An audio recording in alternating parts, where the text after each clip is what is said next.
বাউফলে দোকান লুট করে মা ও ছেলেকে পেটালো সন্ত্রাসী বাহিনী।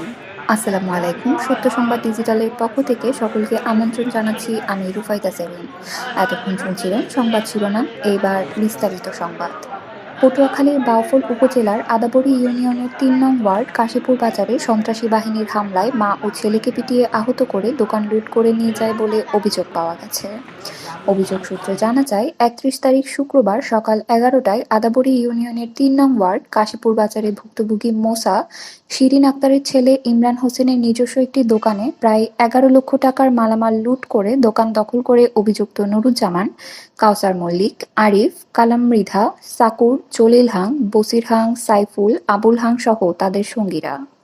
খবর পেয়ে ভুক্তভোগীরা ঘটনাস্থলে গেলে তারা দেখে দোকানের মালামাল নেই। তাদের কাছে জানতে চাইলে তারা এই দোকানে আসতে বাধা দেয়।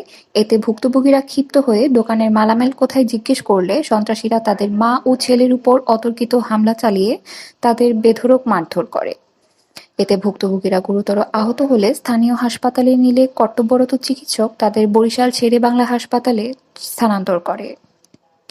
ভুক্তভোগী মহিলা ও তার ছেলে ইমরান হোসেন বর্তমানে চিকিৎসাধীন অবস্থায় রয়েছেন। ভুক্তভোগী মোসা শিরিন আক্তার ও তার ছেলে ইমরান হোসেন বলেন, অভিযুক্ত সন্ত্রাসীদের সাথে আমাদের জমিজমা নিয়ে ঝামেলা চলছে। তারই সূত্র ধরে দোকানে দখল করার উদ্দেশ্যে দোকান লুট করে আমাদের মারধর করে জখম করে। আমরা থানায় জানিয়ে এসেছি, গিয়ে অভিযুক্তদের বিরুদ্ধে মামলা দায়ের করব, যাতে ওদের সর্বোচ্চ শাস্তি হয়। এতক্ষণ সাথে থাকার জন্য ধন্যবাদ। খোঁজে নামছি, নামে দেখি যে আমার দোকানের সামনে চালটা নিয়ে গেছে ওরা লুট করে। নিয়ে যাওয়ার পর আমি তো চালটা নিয়ে লুটে আমি গেছি, যাই দেখি আমার দোকানটা খোলা, আমার দোকানের ভিতরে কোনো মাল নাই। ওরা এই যে টেবিল টুবিল নিয়ে সামনে, আমি এই ব্যাপার কি তোমার টেবিল টুবিল আমার দোকানের মাল দেয়, আমার দোকানে ১০-১১ লাখ টাকার মাল ছিল, আমার মালগুলো তোমরা লুট করলা। কালামের ছেলেরা, কাউসার মল্লিক আর কি কালাম বাহিনী, এর মূল উদ্যোক্তা এগুলো কালাম, উনি দলিল লেখক, উনি হইলে যে যত ঝাউ জালিতি আছে ওই এলাকার ওনার জন্য টোটাল লোকই অতিষ্ঠ। উনি টোটাল লোকের এরটা উড়ে দিয়ে ওরটা উড়ে দিয়ে ওনার মার কেস দিয়ে ঝগড়া যখন ও লাগাইয়েই রাখে। এই পর্যন্ত পরে আজকে ও আসে না, ওর ৩ ছেলে এই লাঠি বাহিনী সহ আসছে, ওর ৩ ছেলে আবার এই লাঠি বাহিনী বসাইছে। তারপরে আসার পরে আমি বলছি যে আমার মালগুলো কেন হলো, আমার ছেলে আলো হাজির এক বাজারে। তার যখন আমার সাথে কথা দিয়েছে, আমার ছেলে আসছে পরে আমি বলছি ওরা কেরা কেরা আসছে সবই তুলে রাখ। এই কথা বলার সাথে সাথে মনে করেন আমার ছেলের মার ঠিক শুরু করছে।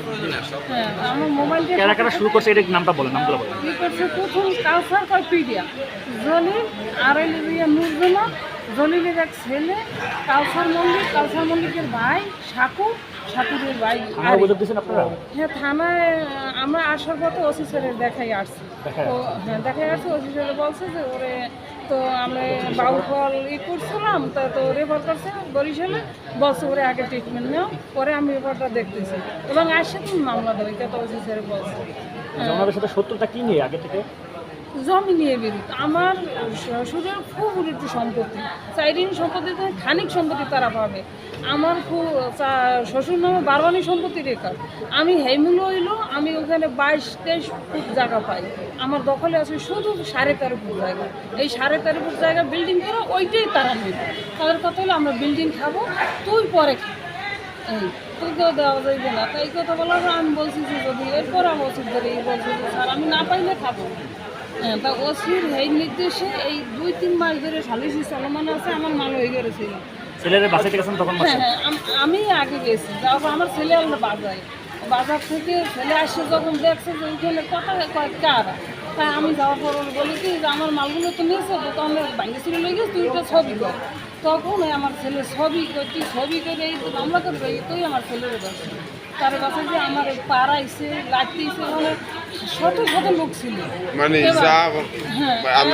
এবার আমার মনে করেন এই যে বুকের খামসি দিয়ে এইখানে কাপড় ছিটিয়ে বলাইছে, এইখানে অনেক ক্ষত, কিন্তু ইতে আমি আমি বাউফল হয়েছি এখানে রেকর্ড করছি, আমি ওরে নিয়ে এখন পর্যন্ত আছে, আমার কাগজ করেছে, আমি এখন যাই আবার ওটে ভর্তি হব।